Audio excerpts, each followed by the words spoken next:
Shalom, selamat pagi Bapak Ibu Saudara yang dikasihi Tuhan Yesus Kristus. Sebelum kita mendengar kebenaran firman Tuhan, mari kita berdoa. Bapa di surga, Bapa dalam nama Tuhan Yesus Kristus, terima kasih, kami bersyukur untuk berkat kemurahan-Mu. Tuhan sudah menolong kami hari lepas hari sampai saat ini. Dan kembali kami ada karena anugerah-Mu dan karena rencana-Mu yang baik buat setiap kami. Saat ini kami mau mendengarkan kebenaran firman-Mu. Urapilah kami supaya kami mengerti dan mentaati akan setiap kehendak-Mu. Dalam nama Tuhan Yesus kami berdoa. Haleluya. Amin.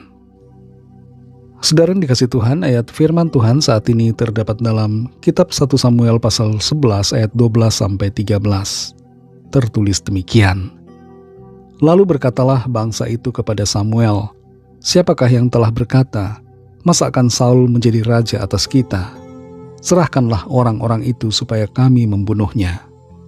Tetapi kata Saul, "Pada hari ini seorang pun tidak boleh dibunuh, sebab pada hari ini Tuhan telah mewujudkan keselamatan kepada Israel."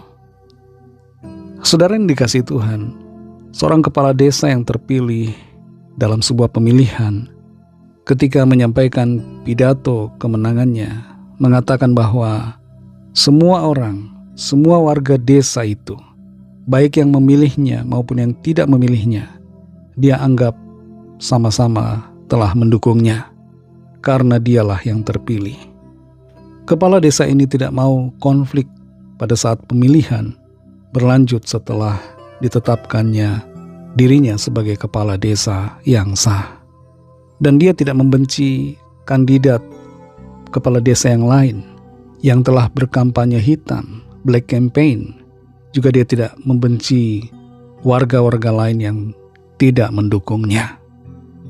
Dalam 1 Samuel 11 ayat 12-13 ini tertulis, "Lalu berkatalah bangsa itu kepada Samuel, siapakah yang telah berkata, masakan Saul menjadi raja atas kita? Serahkanlah orang-orang itu supaya kami membunuhnya."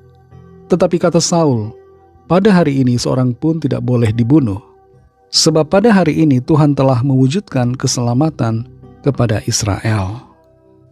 Saul menyadari bahwa kemenangan yang ia raih bukanlah oleh karena kekuatannya, tapi karena karya pertolongan Tuhan.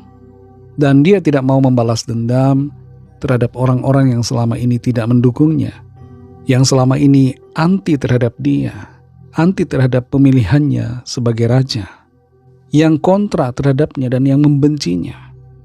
Ketika ada orang-orang yang hendak menghasut, yang hendak mendorongnya untuk membalaskan orang-orang yang selama ini tidak mendukungnya dengan membunuh mereka, Saul memilih untuk tidak melakukan hal itu. Dia sadar bahwa semuanya adalah karena karya Tuhan, bukan karena karya dirinya. Karena itu dia tidak perlu melakukan hal itu. Dia menerima semua orang, menerima orang-orang yang membencinya, dan tidak melakukan hal yang tidak baik atas bangsanya sendiri.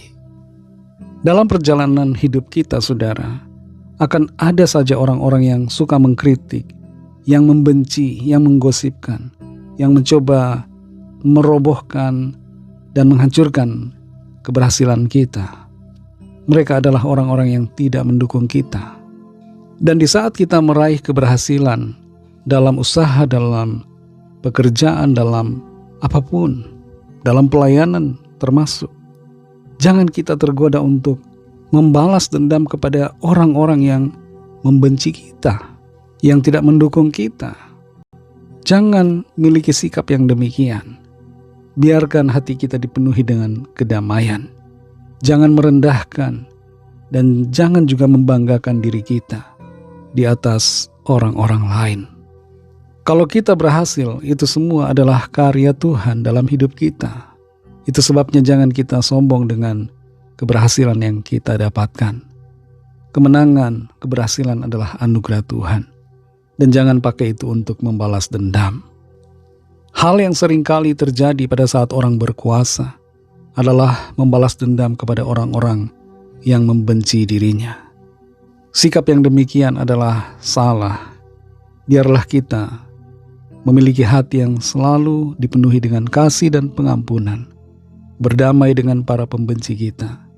Jangan biarkan kepahitan, sakit hati, mencuri kedamaian dan sukacita yang Tuhan berikan kepada kita dalam kemenangan, dalam keberhasilan yang Tuhan anugerahkan kepada saudara dan saya.